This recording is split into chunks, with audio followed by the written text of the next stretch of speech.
El glamour de los años 70 ocultaba secretos que nadie se atrevería a contar frente a las cámaras. Detrás de los trajes de seda, algunas leyendas del cine español descuidaban su higiene de forma alarmante, convirtiendo los rodajes en un reto para sus compañeros. ¿Quiénes eran los ídolos que hacían que el equipo quisiera salir huyendo? Suscríbete para conocer estos secretos y dinos en los comentarios si alguna vez viviste algo igual. Empezamos. Francisco Rabal. Francisco Rabal, conocido cariñosamente como Paco Rabal, fue uno de los actores más viscerales y auténticos que ha dado la cinematografía española. Su presencia en pantalla era arrolladora, encarnando a menudo a hombres recios, de campo o de vida castigada. Sin embargo, esa autenticidad que tanto se valoraba en sus interpretaciones traspasaba en ocasiones la frontera de lo profesional para convertirse en un problema de convivencia en los sets de rodaje de los años 70 y 80. Paco era un hombre de costumbres bohemias, alguien que disfrutaba de la vida al aire libre, de las largas charlas en las tabernas y de un estilo de existencia que no siempre incluía una rutina de aseo personal rigurosa o constante. Se cuenta que el actor tenía una teoría muy particular sobre el agua y el jabón, creyendo que el exceso de limpieza eliminaba la personalidad y la fuerza del individuo. Esta filosofía se traducía en que, durante los rodajes intensos en parajes calurosos de la geografía española, Rabal podía pasar días utilizando la misma ropa sin pasar por la ducha. El resultado era un aroma corporal extremadamente potente que mezclaba el sudor seco con el olor del tabaco negro que consumía sin descanso. Sus compañeros de reparto sufrían en silencio cuando debían rodar planos cortos o escenas de gran proximidad física, donde el aire se volvía casi irrespirable debido a la intensidad de su rastro humano. A pesar de su carácter afable y su enorme generosidad como compañero, los departamentos de vestuario tenían auténticas pesadillas con él. Las prendas que Paco utilizaba quedaban tan impregnadas de su fuerte olor que muchas veces tenían que ser desechadas o lavadas con productos industriales al finalizar la producción. Él, lejos de ofenderse, bromeaba con que un hombre de verdad debía oler a hombre y no a flores, una idea muy extendida entre ciertos sectores de la vieja guardia del cine. Sin embargo, para las actrices que debían compartir momentos de intimidad ficticia con él, la situación no tenía ninguna gracia, teniendo que recurrir a trucos como ponerse esencia de menta bajo la nariz. Durante la filmación de algunas de sus películas más emblemáticas, se decía que el equipo de dirección intentaba que las escenas de Paco se grabaran en espacios abiertos o muy bien ventilados para minimizar el impacto olfativo. No era falta de recursos, pues Rabal era una estrella consagrada, sino una elección de vida que abrazaba lo rústico y rechazaba las convenciones de la higiene moderna. Su carisma era tan desbordante que la mayoría de los profesionales terminaban por aceptar su fuerte aroma como parte del paquete de trabajar con un genio. Aunque las quejas en los camerinos fueran un secreto a voces que recorría toda la industria cinematográfica. Con el paso de los años, su leyenda creció, y con ella las historias sobre su desapego por el agua. Algunos técnicos de sonido recordaban que en los espacios cerrados de los estudios de doblaje, la atmósfera que dejaba el actor después de una sesión era tan densa que era necesario dejar la sala vacía durante horas para ventilarla adecuadamente. Paco Rabal murió siendo una de las figuras más queridas de España, pero dejó tras de sí un recuerdo olfativo imborrable en todos aquellos que tuvieron que trabajar a escasos centímetros de su rostro. Fue un gigante de la interpretación que prefirió oler a la tierra y al esfuerzo antes que someterse a los dictados de la colonia y el desodorante. José Luis López Vázquez. José Luis López Vázquez fue uno de los actores más prolíficos y brillantes de la historia de España, capaz de pasar de la comedia más disparatada al drama más profundo con una facilidad pasmosa. Sin embargo, detrás de esa imagen de hombre menudo, nervioso y extremadamente trabajador, se escondía una manía que traía de cabeza a sus compañeros durante la década de los 70. El actor sufría de una hipocondría legendaria y tenía un miedo atroz a las corrientes de aire y a los cambios de temperatura, lo que lo llevaba a tomar decisiones drásticas respecto a su higiene personal durante los meses de invierno o en rodajes en climas fríos. Su pánico a contraer un resfriado que le impidiera seguir trabajando era tan grande que José Luis podía pasar largas temporadas evitando el contacto directo con el agua fría o templada. En los sets de grabación, se comentaba que el actor prefería asearse de forma muy superficial para no enfriar su cuerpo, lo que con el paso de las jornadas generaba un aroma rancio y persistente que se quedaba pegado a sus característicos trajes de oficina. Al ser un hombre que gesticulaba mucho y que siempre estaba en constante movimiento, el calor corporal acentuaba el problema. creando una burbuja sensorial bastante incómoda para quienes compartían plano con él en espacios cerrados. Sus colegas de profesión, que lo admiraban profundamente por su disciplina y talento, intentaban sobrellevar la situación con la mayor discreción posible.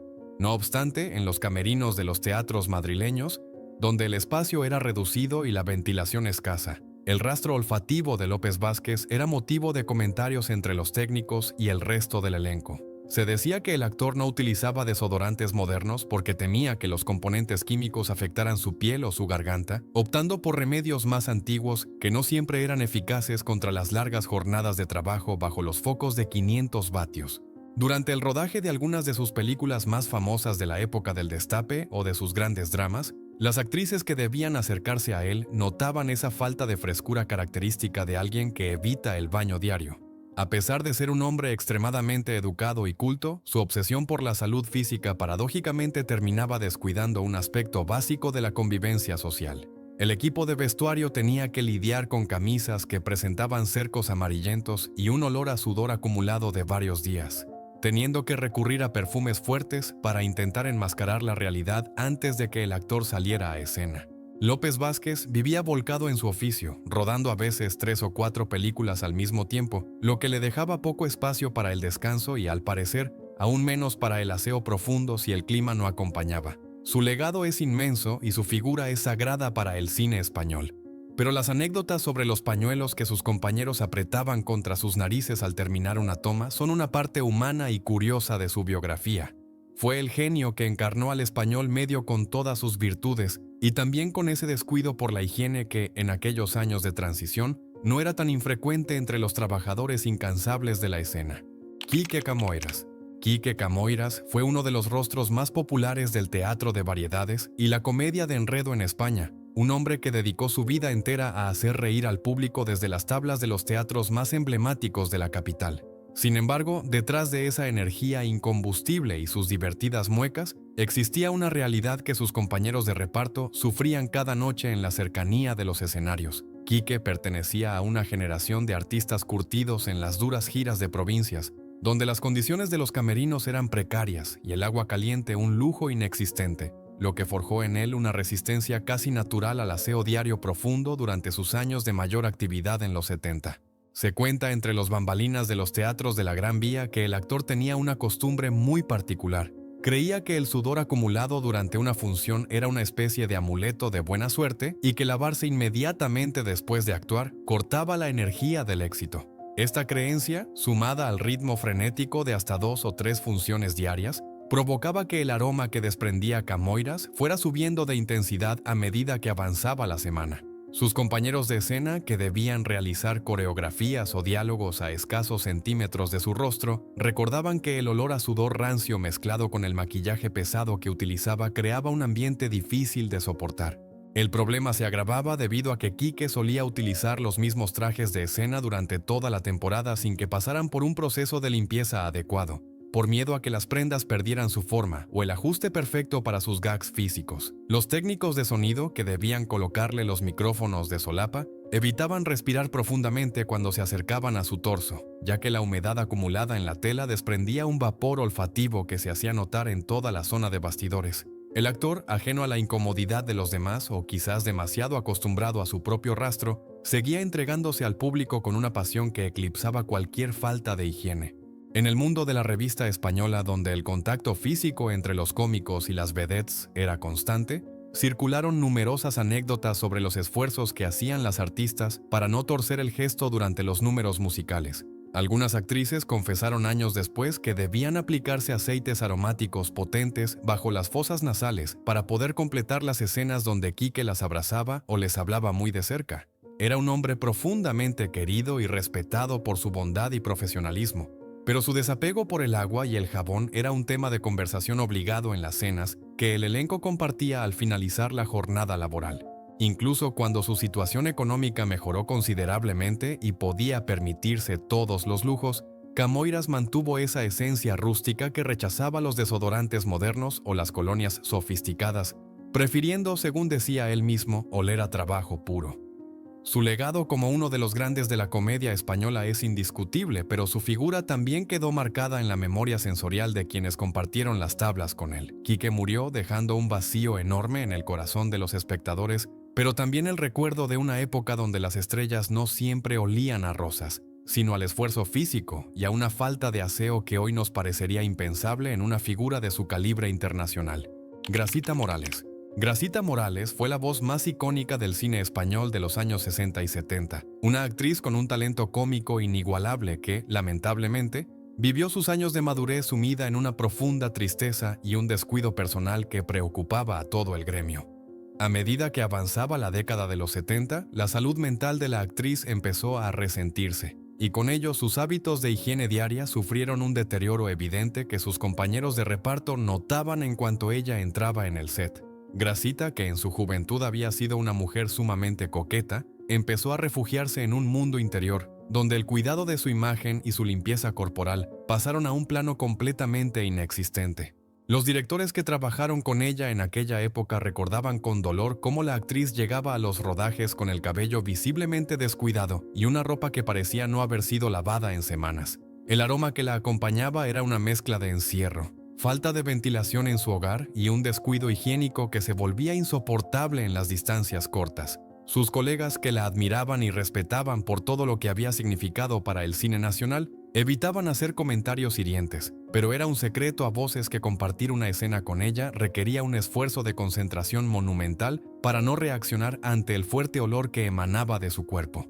Se cuenta que en los camerinos de los estudios de televisión, donde grababa sus últimas apariciones, el personal de maquillaje y peluquería tenía que hacer auténticos milagros para intentar presentarla ante las cámaras con un aspecto digno.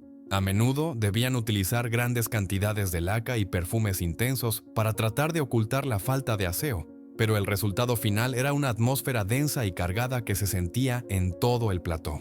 Gracita parecía no ser consciente de la realidad o simplemente no le importaba, sumida en una soledad que la alejaba cada vez más de las normas sociales más básicas. El equipo de vestuario sufría especialmente, pues la actriz se resistía a cambiarse de ropa o a permitir que sus prendas personales fueran higienizadas. A pesar de estas circunstancias tan dramáticas, su capacidad para interpretar a esa criada respondona y entrañable seguía intacta en su memoria, aunque su presencia física contara una historia de abandono muy diferente.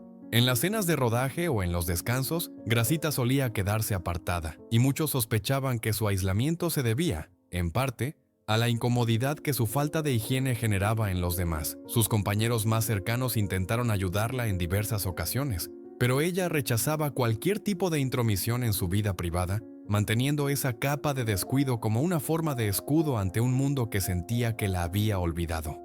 La historia de Gracita Morales es una de las más tristes del espectáculo español, representando el ocaso de una estrella que lo tuvo todo y terminó perdiendo incluso el interés por su propio bienestar físico. Al final de su carrera, su rastro olfativo era el testimonio silencioso de su decadencia emocional, dejando una marca de melancolía y descuido en los sentidos de todos los que compartieron sus últimos momentos profesionales. Murió siendo una leyenda, pero también siendo recordada por aquellos que tuvieron que contener el aliento a su lado, lamentando que una mujer tan brillante hubiera terminado descuidando hasta lo más elemental de su existencia humana. Alfredo Landa. Alfredo Landa fue el estandarte de una época entera del cine nacional. Un actor cuya energía en pantalla era simplemente volcánica y que no paraba de trabajar en toda la década de los 70. Sin embargo, esa misma intensidad que lo hacía brillar ante las cámaras tenía una contrapartida física que sus compañeros de reparto sufrían durante las largas jornadas de rodaje bajo el sol de España. Alfredo era un hombre que se entregaba físicamente en cada toma, corriendo, saltando y gesticulando con un vigor extraordinario, lo que provocaba que su transpiración fuera mucho más abundante que la de cualquier otro actor del elenco. El problema radicaba en que el intérprete navarro tenía una resistencia muy particular a los productos de higiene personal modernos de aquel entonces. Se dice en los círculos de veteranos de la industria que Landa desconfiaba profundamente de los desodorantes de aerosol, creyendo que podían afectar su voz o irritar su piel, por lo que prefería no utilizar nada en absoluto. Con el paso de las horas en el set, especialmente en los estudios cerrados, donde el calor de los focos de 5000 vatios era abrasador, el actor comenzaba a desprender un aroma a sudor rancio que se volvía una presencia más en la habitación. Sus compañeros de escena, que debían estar muy cerca de él para los planos cortos típicos de las comedias de la época, tenían que hacer gala de un profesionalismo de hierro para no gesticular ante la potencia de su rastro corporal. El equipo de vestuario recordaba con cierta resignación que las camisas de Alfredo debían ser cambiadas hasta 3 veces en un solo día, pero el olor parecía quedarse impregnado en su piel, haciendo que cualquier prenda nueva adquiriera el mismo aroma en cuestión de minutos. El actor, fiel a su estilo de hombre de campo y de costumbres sencillas, no parecía darle importancia a este hecho, considerando que oler a esfuerzo era algo natural en un trabajador de su categoría. No era que fuera un hombre sucio, sino que su metabolismo y su rechazo a la cosmética masculina creaban una combinación letal para los sentidos de quienes lo rodeaban en los espacios reducidos de los estudios cinematográficos madrileños. Incluso las actrices más famosas que protagonizaron películas junto a él comentaban en voz baja la necesidad de tomar aire antes de las escenas de abrazos o besos, que eran tan frecuentes en el cine de aquel periodo. Alfredo era un compañero excelente, divertido y sumamente respetuoso, pero su rastro olfativo era parte de su leyenda personal en los camerinos. Se cuenta que algunos directores, conscientes del problema, pedían a los técnicos que colocaran pequeños ventiladores cerca de los actores para intentar disipar la atmósfera que se formaba alrededor del genial intérprete. Nadie se atrevía a decirle nada directamente, pues su carácter era tan fuerte como su talento, y se le perdonaba cualquier excentricidad física por el éxito que garantizaba. Al final de su carrera, cuando su estilo evolucionó hacia papeles mucho más serios y dramáticos, parece que su relación con la higiene mejoró ligeramente, o quizás simplemente el ritmo de trabajo fue más pausado. Sin embargo, los que vivieron con él la locura del cine de los 70 siempre recordarán a Alfredo Landa como el motor incansable de la industria que, además de dejar escenas memorables, dejaba un rastro humano tan potente que era imposible de ignorar. Fue un actor auténtico de los pies a la cabeza, con todo lo que eso implicaba para el olfato de sus colegas de profesión, quienes a pesar de todo lo adoraban profundamente por su inmensa calidad humana y profesional. Juanito Navarro. Juanito Navarro fue, sin lugar a dudas, el rey indiscutible de la revista musical y el humor popular en España durante más de 4 décadas, un hombre cuya sola presencia en el escenario garantizaba las carcajadas del público. Sin embargo, su inmensa humanidad y su constitución física robusta le jugaron malas pasadas en el terreno de la higiene personal, convirtiéndose en el protagonista de numerosas leyendas olfativas entre las vedettes y bailarinas de los años 70. Juanito era un trabajador incansable que empalmaba funciones de tarde y noche con rodajes de películas y grabaciones de televisión. Un ritmo frenético que, sumado a su tendencia a sudar copiosamente, creaba una atmósfera muy particular a su alrededor. En los teatros de la Gran Vía, donde los camerinos eran pequeños y la ventilación brillaba por su ausencia, el rastro de Juanito era inconfundible y, para muchos, difícil de ignorar. El actor madrileño tenía una afición desmedida por los cigarros puros de gran calibre, que fumaba constantemente incluso mientras le estaban maquillando o vistiendo. Esta costumbre provocaba que el humo del tabaco negro se impregnara profundamente en sus trajes y en su piel, creando una mezcla explosiva al combinarse con el sudor natural que generaba bajo los potentes focos de 5000 vatios del escenario. Las chicas del conjunto, que a menudo debían abrazarlo o ser levantadas por él en los números musicales, comentaban en privado la dificultad de mantener la sonrisa profidén cuando el aroma del genial cómico las envolvía por completo. No era suciedad por dejadez, sino una acumulación de olores fuertes en un hombre que vivía por y para el espectáculo, sin apenas tiempo para pasar por la ducha entre una obligación y otra. Un detalle que agravaba la situación era la resistencia de Navarro a utilizar desodorantes industriales, prefiriendo el uso de colonias a granel muy populares en aquella época, cuya fragancia dulce y empalagosa no hacía más que potenciar el olor corporal en lugar de camuflarlo. Se cuenta que en los rodajes de las películas del Destape, donde los espacios eran reducidos y el calor apretaba, los técnicos de sonido sufrían lo indecible para colocarle los micrófonos sin hacer gestos de desagrado. La ropa de Juanito, a menudo trajes de poliéster que no transpiraban bien, terminaba las jornadas empapada y él, con su carácter pragmático, a veces reutilizaba la misma chaqueta para la siguiente toma sin darle tiempo a airearse, argumentando que la continuidad visual era lo más importante. A pesar de estos inconvenientes sensoriales, Juanito Navarro era un compañero excepcional, generoso y protector con todo su equipo, lo que hacía que nadie se atreviera a recriminarle su falta de frescura.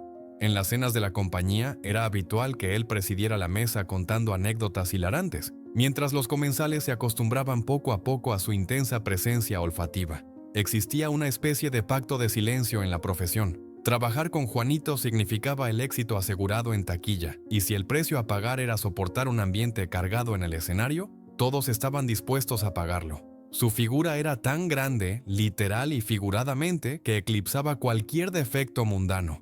Con el paso de los años, su leyenda se mantuvo viva en los pasillos de los teatros. Los sastres que trabajaron con él recordaban que sus prendas debían ser tratadas con productos especiales para eliminar el olor a tabaco y sudor rancio que parecía haberse fusionado con las fibras del tejido. Juanito Navarro murió siendo una de las figuras más queridas de España, un hombre que entregó su vida a hacer felices a los demás, aunque en el proceso dejara una huella olfativa imborrable en las narices de todas aquellas artistas que tuvieron el honor y el desafío de compartir las tablas con el gigante del humor. Sancho Gracia. Sancho Gracia fue el prototipo de la virilidad y la fuerza en la televisión española de los años 70, inmortalizando al bandolero más famoso de todos los tiempos, Curro Jiménez. Su imagen cabalgando por la serranía de Ronda bajo el sol de justicia se convirtió en un icono nacional. Pero lo que las cámaras no podían transmitir era la densa realidad olfativa que acompañaba al actor durante aquellos rodajes interminables. La serie, que se filmaba en exteriores naturales bajo temperaturas que a menudo superaban los 40 grados a la sombra, se convirtió en un caldero de olores intensos, y Sancho, metido en su papel hasta la médula, era el epicentro de aquel huracán sensorial. El problema principal radicaba en el vestuario. Trajes de terciopelo grueso, chalecos de cuero y camisas de tejidos pesados que no estaban diseñados para el verano andaluz, y que el actor se negaba a quitarse incluso durante los descansos para no perder la concentración del personaje. Se cuenta entre los técnicos de la producción que el aroma que desprendía Sancho Gracia era una mezcla penetrante de sudor humano, cuero curtido, recalentado y el olor animal de los caballos con los que pasaba horas y horas. A diferencia de otros actores que corrían a ducharse en cuanto el director gritaba «corten», Sancho prefería mantener esa pátina de suciedad y polvo, argumentando que le daba veracidad a su interpretación de fugitivo de la ley que vivía en el monte. Esta dedicación al método actoral tenía consecuencias desastrosas para el olfato de sus compañeros de reparto, especialmente en las escenas que debían rodarse en interiores pequeños, como las ventas o las cuevas, donde el aire se estancaba y el olor a hombría concentrada se volvía casi sólido. El equipo de maquillaje tenía que trabajar aguantando la respiración, aplicando polvo sobre una piel que llevaba horas transpirando sin tregua. La leyenda negra sobre su higiene en el set creció cuando se supo que, en ocasiones, el actor pasaba varios días sin lavar su vestuario principal porque temía que la lavandería le quitara ese aspecto desgastado y real que tanto gustaba a la cámara. El resultado era que las prendas adquirían vida propia, acumulando capas de sudor seco y polvo de los caminos que fermentaban bajo el sol. Los actores invitados que llegaban desde Madrid para grabar un episodio capitular se quedaban impactados al acercarse al protagonista, descubriendo que el glamour de la televisión desaparecía en cuanto el viento soplaba en su dirección. Sancho no utilizaba desodorantes comerciales durante el rodaje porque decía que un bandolero del siglo XIX no podía oler a lavanda. Una excusa artística que sus compañeros aceptaban con resignación profesional mientras buscaban discretamente una ventana abierta. A pesar de que fuera de los rodajes Sancho era un hombre que sabía disfrutar de la buena vida y la elegancia, durante las largas temporadas de grabación en el sur de España, se transformaba en una fuerza de la naturaleza indomable y a menudo maloliente. Las actrices que debían interpretar a sus intereses románticos comentaban años después que los abrazos del actor eran una experiencia de inmersión total en la vida salvaje, donde el olor a tabaco negro, sudor y caballo creaba una barrera difícil de franquear sin un entrenamiento previo. Nadie se atrevía a sugerirle que pasara por la ducha antes de una toma romántica, pues su autoridad en el set era absoluta y su carisma arrollador disculpaba cualquier ofensa a los sentidos. Era el jefe de la banda y como tal marcaba las reglas, incluida la intensidad de su aroma corporal. Con el paso del tiempo, estas anécdotas se convirtieron en parte del folclore de la televisión española. Los que trabajaron con él recuerdan aquel olor no como algo repulsivo por suciedad, sino como el aroma del esfuerzo titánico de levantar una producción histórica en condiciones extremas. Sancho Gracia dejó un legado audiovisual imborrable, pero también dejó el recuerdo de ser un actor que se tomaba tan en serio su trabajo que estaba dispuesto a oler como una bestia del campo si eso ayudaba a que el espectador creyera que realmente estaba viendo a un hombre que llevaba meses huyendo por la sierra. Fue la autenticidad llevada al extremo, donde el agua y el jabón eran considerados enemigos de la credibilidad artística, dejando una estela olfativa que aún hoy se recuerda con una mezcla de horror y admiración en las tertulias de los veteranos del cine. Fernando Esteso. Fernando Esteso fue, junto a su inseparable compañero de fatigas, la mitad más famosa del humor español durante la transición, protagonizando taquillazos que reventaban las salas de cine de todo el país. Sin embargo, detrás de esa vis cómica inigualable y de su capacidad para conectar con el pueblo llano, existía una realidad física que convertía los rodajes de sus películas en una verdadera prueba de resistencia para el olfato de sus compañeros. Esteso era un actor de una energía desbordante, alguien que no paraba quieto ni un segundo ante la cámara, saltando, corriendo y gesticulando de manera exagerada. Esta actividad frenética, sumada a una tendencia natural a la sudoración excesiva, provocaba que el actor terminara las tomas literalmente empapado en sudor, generando una atmósfera cargada y húmeda a su alrededor que era imposible de disimular en los espacios cerrados. El problema se veía agravado por las condiciones precarias en las que se rodaban muchas de las películas del Destape a finales de la década de los 70. Los presupuestos eran ajustados y los sistemas de aire acondicionado en los estudios brillaban por su ausencia o se apagaban para no interferir con el sonido directo. Bajo el calor sofocante de los focos de iluminación, Fernando comenzaba a transpirar desde el primer minuto de la jornada. El vestuario de la época tampoco ayudaba en absoluto. Los trajes de fibras sintéticas, nylon y poliéster barato que solía vestir su personaje no permitían que la piel respirara, creando un efecto invernadero que cocía el sudor y potenciaba un olor corporal ácido y penetrante que se quedaba pegado a las telas como una segunda piel. Las actrices que compartieron pantalla con él, muchas de las cuales debían protagonizar escenas de cama o de contacto físico muy estrecho, recordaban años después la dificultad de mantener la concentración romántica o sensual en esas circunstancias. Se cuenta que el aroma de Esteso era una mezcla de colonia de baño familiar, que él se aplicaba generosamente para intentar contrarrestar el efecto y el olor inconfundible de la transpiración humana acumulada durante horas de trabajo intenso. El equipo de maquillaje tenía que estar permanentemente secándole la frente y el cuello con toallas y polvos de talco, pero el rastro olfativo ya estaba presente en el ambiente, convirtiendo el set en una zona de alto riesgo para las narices más sensibles del equipo técnico. A pesar de que Fernando era un hombre limpio en su vida privada, la dinámica de los rodajes rápidos, donde se filmaba una película en apenas 3 semanas, no dejaba tiempo para duchas constantes o cambios de vestuario continuos.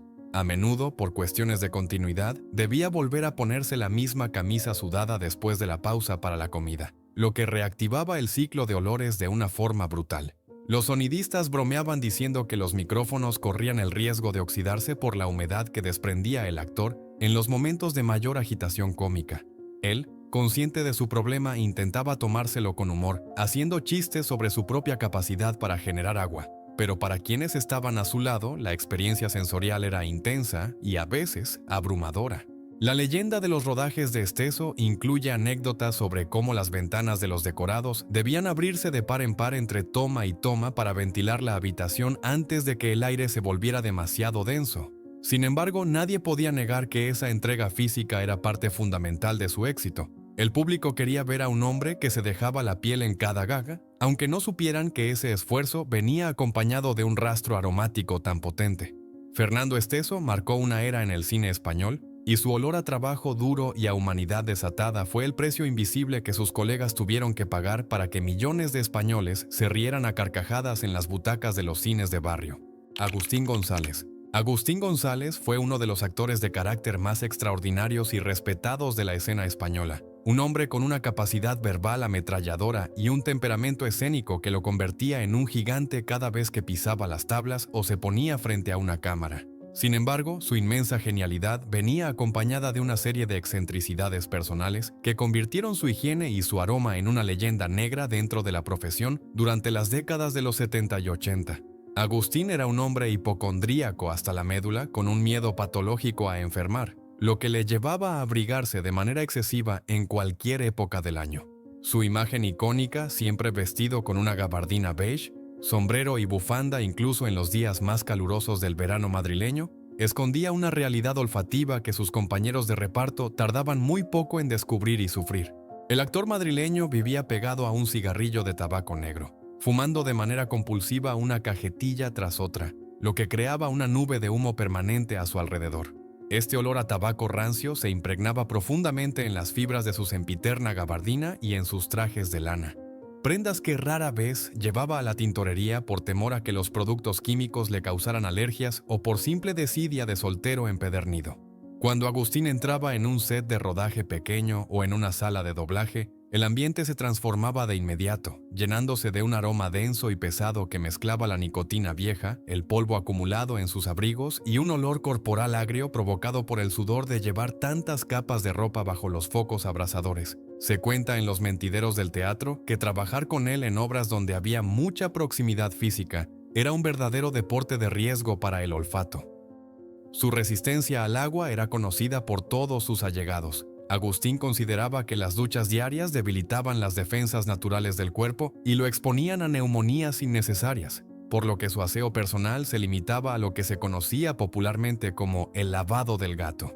Con el paso de las semanas de funciones diarias, el aroma que emanaba de su cuerpo se volvía cada vez más penetrante, creando una barrera invisible que mantenía a la gente a una distancia prudencial. A pesar de esto, su talento era tan desbordante y su personalidad tan arrolladora que nadie se atrevía a toser o a hacer gestos de desagrado en su presencia, aceptando su olor como el precio a pagar por estar cerca de un maestro. Durante los rodajes de películas corales, muy habituales en la transición, los técnicos de sonido y las maquilladoras tenían que armarse de valor para acercarse a él. El olor a sudor macerado bajo la ropa de invierno en pleno agosto, sumado a su aliento cargado de café y tabaco, era una combinación letal. Existían anécdotas sobre cómo algunos directores intentaban ventilar los espacios discretamente antes de que él llegara, o cómo se colocaban ambientadores estratégicos en los camerinos compartidos. Agustín, ajeno a estas maniobras o quizás indiferente a ellas, seguía con su ritmo frenético de trabajo, empalmando cine,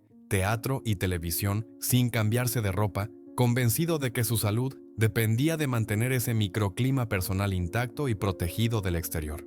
La gabardina de Agustín González se convirtió casi en un personaje más de la historia del cine español, una prenda que, según las malas lenguas, podría haber caminado sola debido a la cantidad de vida que acumulaba en sus tejidos. Sus amigos más íntimos bromeaban con cariño sobre su alergia al jabón, pero reconocían que era parte indisoluble de su carácter maniático y genial.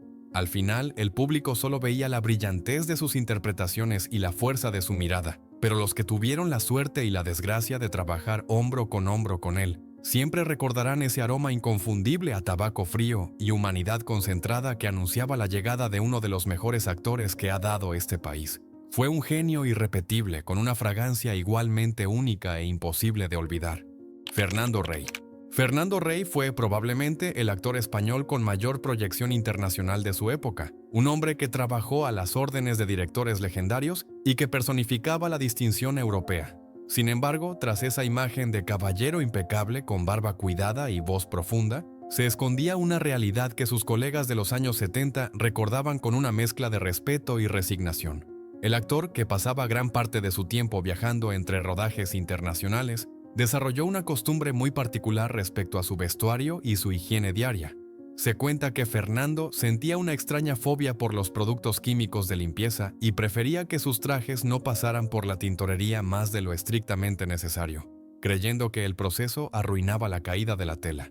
Esta decisión provocaba que, con el paso de las semanas de rodaje bajo los potentes focos de los estudios, sus prendas comenzaran a desprender un aroma que no encajaba con la elegancia que proyectaba en pantalla. Sus compañeros de reparto en películas de gran presupuesto mencionaban que acercarse demasiado para una escena de diálogo íntimo podía convertirse en un verdadero desafío profesional. El actor no es que fuera una persona descuidada por naturaleza, sino que tenía una filosofía de vida donde el agua y el jabón no eran los protagonistas principales de su rutina matutina. Él confiaba plenamente en su presencia y en su colonia de marca cara, pero el perfume, mezclado con la falta de ventilación de sus ropajes, creaba una atmósfera densa a su alrededor. En los círculos del cine madrileño se bromeaba con que se podía saber que Fernando Rey había llegado al edificio minutos antes de verlo, simplemente por el rastro olfativo que dejaba en los pasillos de producción. A pesar de las quejas veladas del equipo de vestuario, nadie se atrevía a decirle nada directamente a una figura de su calibre, ya que su autoridad y su talento intimidaban a cualquiera. Los directores de la época intentaban planificar las escenas más cercanas de la forma más rápida posible para evitar que los otros actores tuvieran que contener la respiración durante demasiado tiempo. Fernando vivía en su propio mundo de arte y sofisticación, ignorando por completo que su olor corporal era un tema de conversación recurrente en todas las cafeterías donde se reunía el gremio tras la jornada de trabajo. Incluso en sus años de mayor éxito en Hollywood, se rumoreaba que algunos estilistas americanos quedaban impactados por la resistencia del actor a cambiar de camisa si se sentía cómodo con ella. Para él, el sudor era parte de la esencia del trabajo y no veía la necesidad de borrar ese rastro humano con duchas constantes que, según su visión, debilitaban la piel. Esta peculiaridad nunca afectó su carrera, pues su talento era tan inmenso que eclipsaba cualquier inconveniente sensorial. Sin embargo, las anécdotas sobre los pañuelos perfumados que algunos compañeros utilizaban discretamente cuando sabían que debían compartir espacio con él, forman parte de la historia no escrita de nuestro cine. Fernando murió siendo un icono, pero también siendo recordado como el caballero cuya fragancia personal era tan inolvidable como su actuación en la gran pantalla, dejando una huella difícil de borrar en los sentidos de quienes lo rodearon.